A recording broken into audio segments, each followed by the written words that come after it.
یہودی چاہتے ہیں کہ اللہ کے نور کو اپنے منہ کی پھونکوں سے بجھا دیں۔ تاریخی اعتبار سے سب سے پہلے چلیے اس ماحول میں جب یہ آیات نازل ہوئی ہیں، اس وقت اگرچہ اسلام کی مخالفت میں دو گروہ تھے جو سرگرم تھے،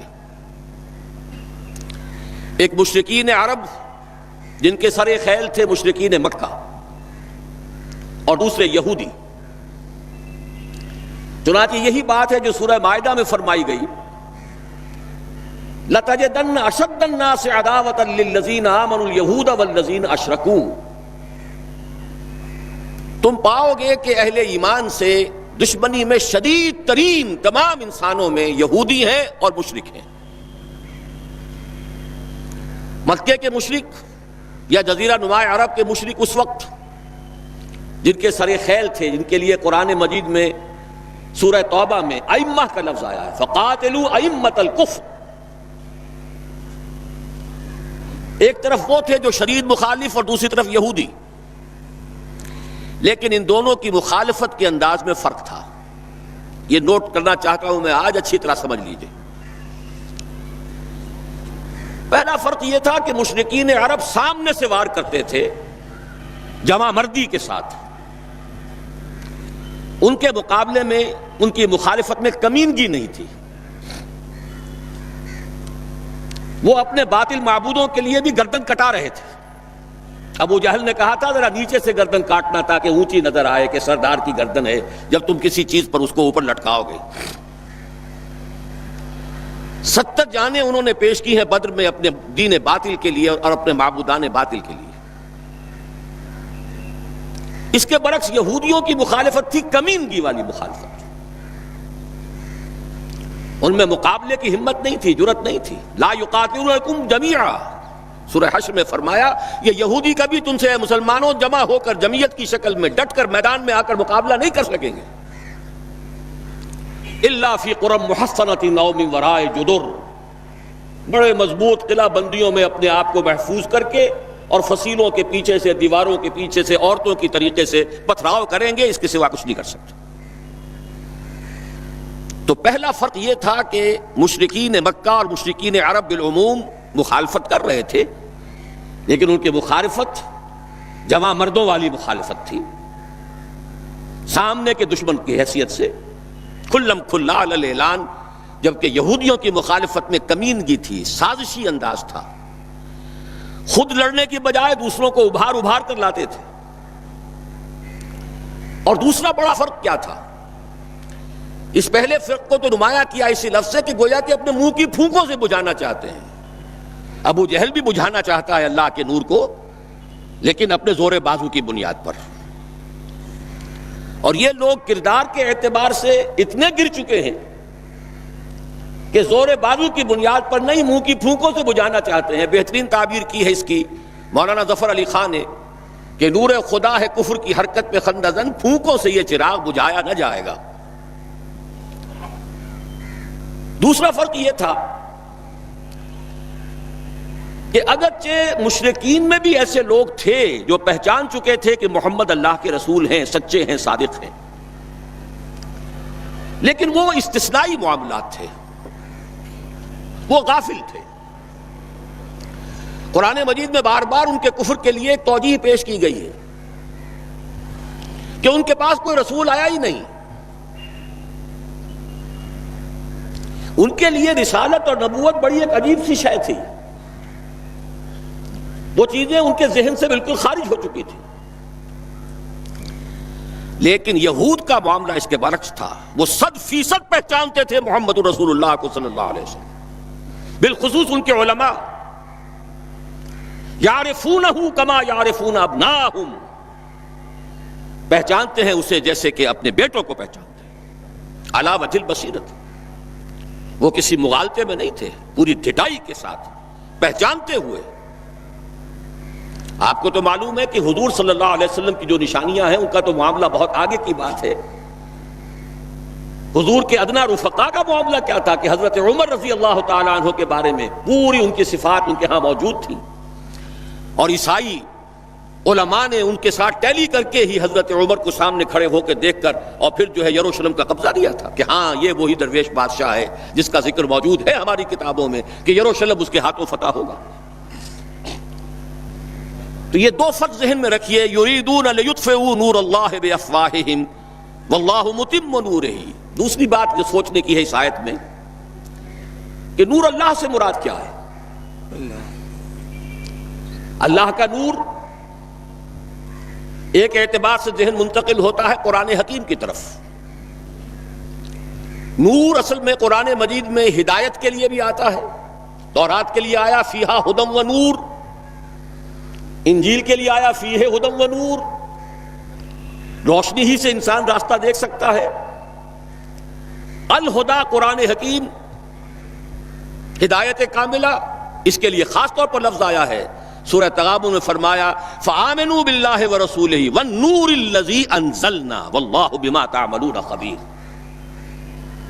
ایک مفہوم تو یہ ممکن ہے قرآن مجید کے اس اصول کے تحت کہ القرآن یفسر بعضہ بعضا، ویسے یہ کہ اس کا عام مفہوم اسلام، ہدایت، جس معنی میں چاہے لے لے، لیکن میرا ذہن زیادہ جس چیز کو قبول کر رہا ہے وہ ایک ایسے شخص کی تعبیر ہے جو اگرچہ کوئی معروف عالم دین نہیں تھا،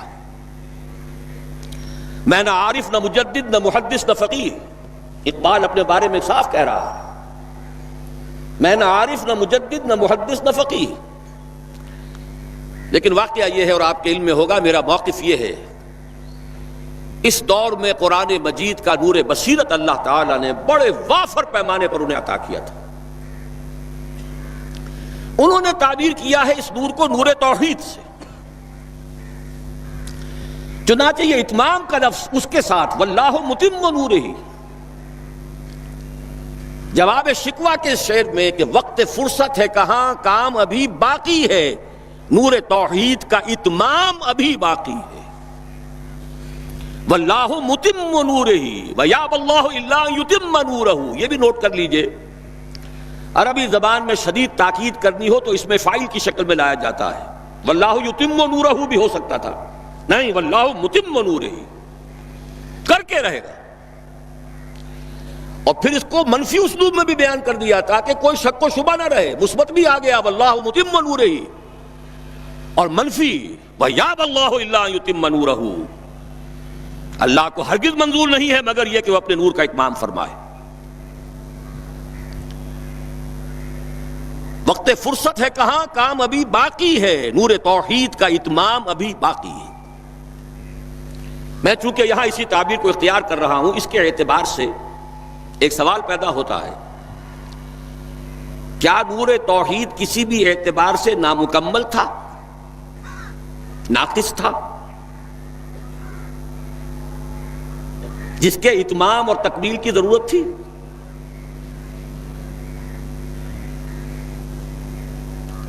اگر میں اس سوال کا جواب ہاں میں دوں تو آپ سب چونک جائیں گے، لیکن میری وضاحت سن لیجئے۔ جہاں تک عقیدے کا نور ہے، عقیدے کی توحید ہے، اور انفرادی سطح پر اپنے عمل کی توحید ہے، توحید کے دو حصے سمجھ لیجئے۔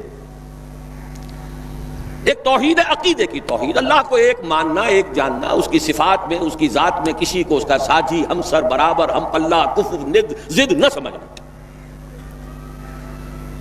ایک عمل کی توحید ہے کہ ایک ہی اللہ کے مطیع فرمان ہو جانا، ہما تن، ہما وقت، ہما وجوہ، مخلصین لہ الدین، یہ عملی توحید ہے۔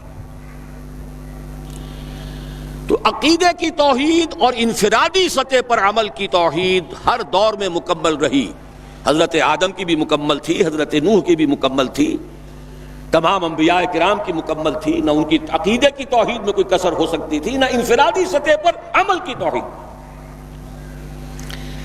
لیکن ایک توحید ہے اجتماعی سطح پر عمل کی توحید،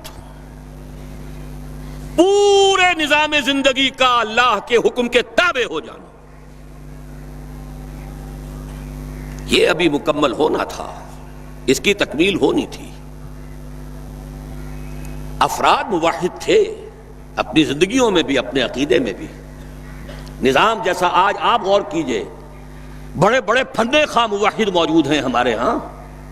فن خواہ سمجھتے ہیں اپنے آپ کو کہ معلوم ہوتا ہے شرک ہمارے قریب بھی نہیں آ سکتا. اجتماعی سطح پر ہم سب مشرک ہیں، پوری قوم مشرک ہے، مشرکانہ نظام ہے. جب تک وہ یکون الدین کلہ للہ نہیں ہوتا یہ نظام مشرکانہ ہے، قانون اللہ کا نہیں ہے. آپ کی عدالتوں میں اللہ کے حکم کی کوئی حیثیت نہیں ہے، آپ کی منڈیوں میں اور بازاروں میں اللہ کا حکم نہیں چلتا ہے. معلوم یہ ہوا کہ ایک ہے اجتماعی توحید. کچھ مواقع ضرور آئے ہیں تاریخ انسانی میں جبکہ اجتماعی توحید بھی ہوئی، حکومت قائم ہوئی حضرت داؤد کی اور حضرت سلیمان کی، وہ اجتماعی توحید کی تھی. لیکن ایک بات نوٹ کر لیجئے گا، یہ میرا اصل میں کل کی تقریر کا موضوع ہے. یہ کام تاریخ انسانی میں صرف ایک مرتبہ ہوا ہے کہ ایک فرد واحد اپنی دعوت کا آغاز کرے اور تمام مراحل سے گزار کر اپنی اس دعوت اور تحریک کو اور توحید کامل تک معاشرے کو پہنچا دے. یہ اس سے پہلے کبھی نہیں ہوا. حضرت داؤد کو تو راہ چلتے حکومت مل گئی تھی، جنگ تو ہو رہی تھی حضرت طالوت اور جالوت کی. وہ تو ایک گڈریا اپنا گوپیا لے کر آ گیا ہے وقت پر اتفاقاً، اور اس گوپیے کی جو پتھر تھا وہ جالوت کے آنکھوں کے اس کی زرہ میں جو سوراخ تھا اس میں سے ہو کر اس کے بھیجے میں گزر گیا، مارا گیا، حکومت مل گئی. کیا حضرت داؤد ایک داعی کی حیثیت سے سامنے آئے تھے؟ کیا انہوں نے اپنی کوئی جماعت بنائی تھی؟ کیا ان مراحل سے گزرے تھے؟ قطعاً نہیں. صرف ایک مرتبہ ہوا ہے تاریخ انسانی میں، اور وہ محمد الرسول اللہ صلی اللہ علیہ وسلم. فرد واحد سے بات شروع کر کے یہ جو آتا ہے خطبات جمعہ میں آپ سنتے وحد اللہ، توحید باب تفصیل سے، اور اپنی توحید کو خالص کرو اور خالص کرو اور خالص کرو اور خالص کرو، شرک سے اسے ہر اعتبار سے پاک کر دو. یہ تو پوری زندگی کا لائف لانگ ایفرٹ ہے. آخری امتحان توحید کا جو لیا ہے ابراہیم کے رب نے. دیکھیں اس بوڑھے کے دل میں کہیں اپنے بیٹے کی، اکلوتے بیٹے کی محبت تو ہم سے زیادہ نہیں ہو گئی. کیسے کیسے امتحانات سے گزر چکا وہ بوڑھا، کیسے کیسے امتحانات. لیکن آخری امتحان دعائیں مانگ مانگ کر بیٹا لیا تھا. فلما بلغ معه السعی، اور جب اب ذرا ہاتھ بٹانے کے قابل ہوا، کہیں اس کی محبت ہماری محبت سے زائد تو نہیں ہو گئی. انی ارا فی المنام انی اذبحک فانظر ماذا تری. اسی لیے جو آتا ہے قرآن مجید میں بار بار حضرت ابراہیم کے لیے آخری سند کے الفاظ آتے ہیں وما کان من المشرکین، شرک کے ہر شائبے سے پاک. تو یہ توحید عملی اجتماعی سطح پر ہونی باقی تھی. اس کا تعلق ہے اگلی آیت سے. یہ کب ہوگی؟ هو الذی ارسل رسولہ بالہدی ودین الحق لیظہرہ علی الدین کلہ ولو کرہ المشرکون. اللہ نے اپنے ان آخری رسول کو محمد صلی اللہ علیہ وسلم کو تو بھیجا ہی ہے الہدا، وہ دین حق اور الہدا اور دین حق دے کر تاکہ غالب کریں. جب تک دین غالب نہیں توحید ناقص ہے. عقیدے کی توحید ہو سکتا ہے کہ ہو،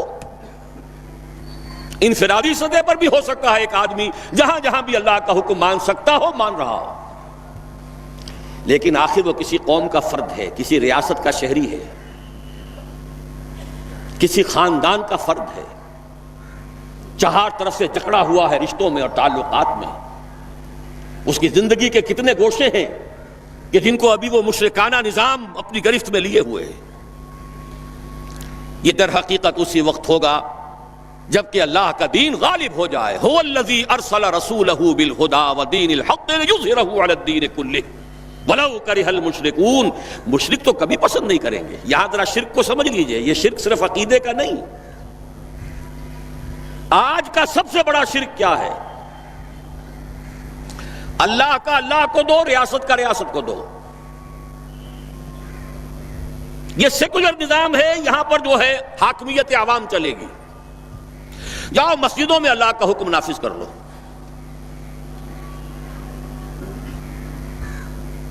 یہ سب سے بڑا شرک، کبھی گوارا نہیں کریں گے. وہ توحید ہو جائے، اللہ ہی کا حکم چلے، سب پر یکساں جاری ہو جائے، سب یکساں اللہ کے حکم کے تابع ہو جائیں.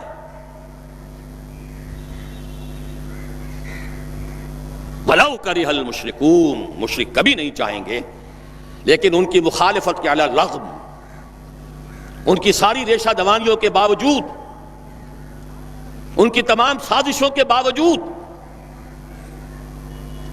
اللہ کا دین غالب ہو کر رہے.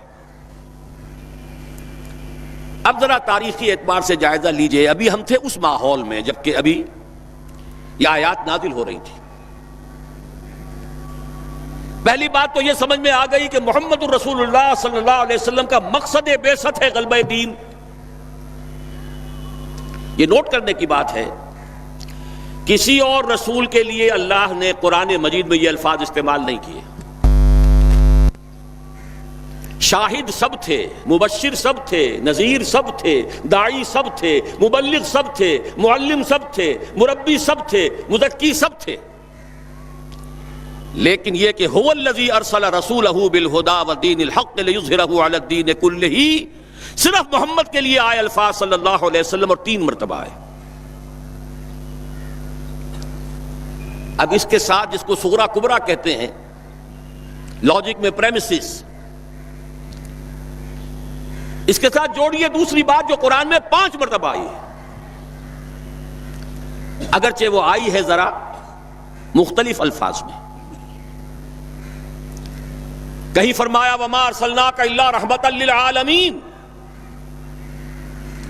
ہم نے نہیں بھیجا ہے محمد صلی اللہ علیہ وسلم آپ کو مگر تمام جہان والوں کے لیے رحمت بنا کر. آپ کی بعثت جغرافیائی، نسلی، قومی، علاقائی حدود سے ماورا، بالا تر. قرآن میں بقیہ سارے رسولوں کی بات آتی ہے تو کہتے ہیں یا قوم یا قوم یا قوم. نوح نے کہا یا قوم اعبد اللہ، ہود نے کہا یا قوم اعبد اللہ، صالح نے کہا یا قوم اعبد اللہ ما لکم من الہ غیرہ. اور قرآن کہتا ہے یا ایھا الناس، یا ایھا الناس اعبدوا ربکم الذی خلقکم والذین من قبلکم لعلکم تتقون. لیکن صریح ترین جو لفظ آیا ہے وما ارسلناک الا کافۃ للناس بشیرا ونذیرا، ہم نے نہیں بھیجا ہے محمد صلی اللہ علیہ وسلم آپ کو مگر پوری نوع انسانی کے لیے بشیر اور نذیر بنا کر. اب ذرا اس کو جوڑیے، محمد کو بھیجا کاہے کے لیے؟ غلبہ دین کے لیے صلی اللہ علیہ وسلم. اور بھیجا کن کے لیے؟ تمام انسانوں کے لیے. کیا نتیجہ نکلتا ہے منطق سے؟ محمد الرسول اللہ صلی اللہ علیہ وسلم کا مقصد بعثت مکمل اسی وقت ہوگا جب پورے عالم انسانیت پر اللہ کا دین غالب آ جائے. ورنہ بات وہی ہے جو اقبال کا شعر سنا چکا ہوں، وقت فرصت ہے کہاں کام ابھی باقی ہے، نور توحید کا اتمام ابھی باقی ہے. لیکن یہ کہ اگر اللہ نے واقعی بھیجا محمد کو دین کے غلبے کے لیے صلی اللہ علیہ وسلم، اور اگر بھیجا ہے پوری نوع انسانی کے لیے، تو ناممکن ہے کہ یہ دنیا ختم ہو جائے اس سے پہلے کہ محمد الرسول اللہ کا مقصد بعثت مکمل ہو.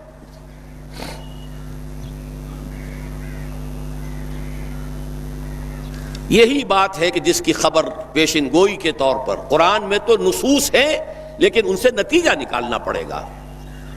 منطق، حضور کو بھیجا پوری نوع انسانی کے لیے اور بھیجا غلبہ دین کے لیے، تو مقصد بعثت کی تکمیل اسی وقت ہوگی جبکہ کل عالم انسانی پر اللہ کا دین غالب آ جائے. اسی کے ساتھ اب ذرا یاد کیجئے سورہ نور کی آیت، جس کو اللہ کے فضل و کرم سے ہم نے کافی عام کیا ہے. ایک ہی بات ہے لیکن ذرا مختلف اسلوب میں آ رہی ہے. وعد اللہ الذین آمنوا منکم وعملوا الصالحات لیستخلفنہم فی الارض. وعد اللہ الذین آمنوا منکم، یہاں منکم پر ذرا زور دیجئے. کن سے خطاب ہو رہا ہے؟ مسلمانوں سے. لیکن ان مسلمانوں کے لیے دو کوالیفیکیشنز، دو پری کنڈیشنز. اے مسلمانوں، اللہ کا وعدہ ہے تم میں سے ان سے جو ایمان اور عمل صالح کا حق ادا کر دے. انکنڈیشنل نہیں ہے. وعد اللہ الذین آمنوا منکم وعملوا الصالحات، ایمان اور عمل صالح کا حق ادا کر دو تو اللہ کا وعدہ ہے. اور وعدہ کتنا مؤکد ہے، نون مشدد کے ساتھ تینوں دفعہ، اور ایک ہی بات کو تین اسلوبوں میں. لَيَسْتَخْلِفَنَّهُمْ فِي الْأَرْضِ، لامن خلافت عطا فرمائے گا انہیں زمین میں. كَمَا اسْتَخْلَفَ الَّذِينَ مِن قَبْلِهِمْ، جیسے کہ خلافت عطا کی تھی ان کو جو ان سے پہلے تھے. جب مسلمانوں کو خلافت اور حکومت عطا ہو جائے گی تو اس کا منطقی نتیجہ ہوگا کہ دین غالب ہو جائے گا. لیکن اس کو بھی کھول کر بیان کر دیا، وَلَا يُمَكِّنَنَّ لَهُمْ دِينَهُمُ الَّذِي ارْتَضَىٰ لَهُمْ، اور لازماً متمکن کر دے گا، غالب کر دے گا ان کے اس دین کو جو اللہ نے ان کے لیے پسند فرما لیا ہے. الْيَوْمَ أَكْمَلْتُ لَكُمْ دِينَكُمْ وَأَتْمَمْتُ عَلَيْكُمْ نِعْمَتِي وَرَضِيتُ لَكُمُ الْإِسْلَامَ دِينًا. اچھا، جب مسلمانوں ہی کی حکومت ہو جائے گی، دین کا غلبہ ہو جائے گا، تو ظاہر بات ہے مسلمانوں کے لیے بندشیں اور خوف تو ختم ہو گئے. اس کو بھی واضح الفاظ میں وَلَا يُبَدِّلَنَّهُم مِّن بَعْدِ خَوْفِهِمْ أَمْنًا، ان کی خوف کی حالت کو امن اور سکون سے بدل دے گا، کوئی خوف نہیں ہوگا. اب یہاں فرمایا یعبدوننی لا یشرکون بی شیئا، تب جا کر وہ ان کی عبادت اس درجے میں مکمل ہوگی کہ اس میں شرک کی کوئی آلائش باقی نہیں رہے گی. جب تک نظام پورا اللہ کے دین کے تابع نہیں، شرک موجود ہے. عقیدے کا شرک ختم ہو چکا، انفرادی سطح پر موحد بن چکے. لیکن یہ تو تین کام جب ہوں گے کہ اللہ کا دین غالب ہو جائے، اللہ کی حکومت اور مسلمانوں کی خلافت قائم ہو جائے، تب کہیں جا کر وہ بات ہوگی لا یشرکون بی شیئا، پھر شرک کا ہر شائبہ ختم. وَيَكُونَ الدِّينُ كُلُّهُ لِلَّهِ، دین کل کا کل اللہ کے لیے ہو جائے گا.